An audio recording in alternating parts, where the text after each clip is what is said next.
Nothing great is ever done without risk.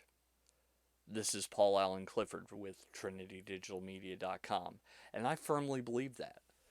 If it's easy, if it doesn't take anything from you, it's not great, because nothing great is done without risk. I want to revisit some of my personal history with you just for a moment.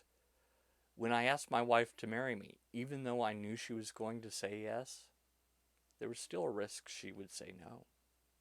Then we got married. And in getting married, there was a risk that we'd end up divorced. We haven't so far, but there was still that risk. When we decided to have children, there was a risk that they would turn out horribly. So far, they've turned out pretty darn well. In fact, if I knew what I did, I'd write a book about it, but I think I just got good kids. So I don't want you to think that you can live a risk-free life, because you can't. Getting up in the morning involves risk, because the moment you put your foot on the floor, you could step on something. Leaving the house involves risk.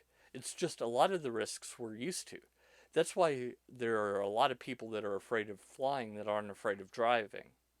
Statistics tell us that flying is much, much, much safer, but you don't fly every day. You drive pretty much every day. So when you drive every day, you're used to the risk. You're used to someone cutting you off in traffic, losing control on an icy road, and just barely being able to pull it out. You're used to all those things. When there's a slight bump on the airplane, you're not used to that unless you fly a lot. And then you go, oh, well, that happens. No biggie. And so I want you to think about all the risks that you go through and think about the ones that you're afraid to take and take them. If you take those risks, I think you'll be surprised at how most of the things you're risking on never happen. I mean, none of the bad things.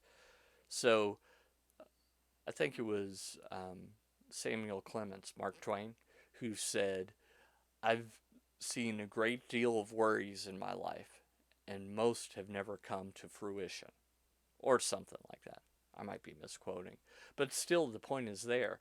We are afraid of risking, and we're afraid of risking because we think bad things are going to happen.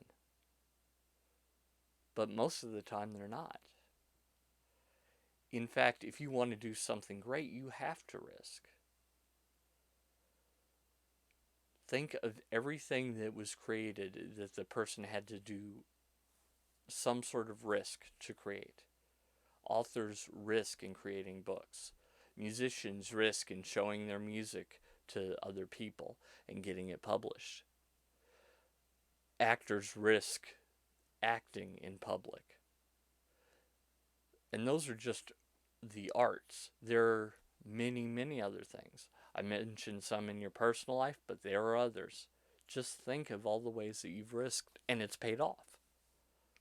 If you want to be an entrepreneur, you can minimize your risk, but you can never get rid of it altogether, because there are things out of your control. And so, the question is yours. Do you want to stay where you are, or do you want to risk knowing you might fail? As it turns out, 100% of the things you never do never come into fruition. You never write the book that you never write.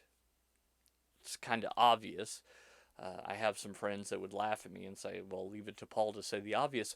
But sometimes I say the obvious to point them out, because people don't think about it. I was afraid of asking girls out before I met my wife. And 100% of the girls that I didn't ask out didn't go out with me. Huh, how'd that work? Well, that's the way it is. So go ahead, take a risk, and you can go and change eternity.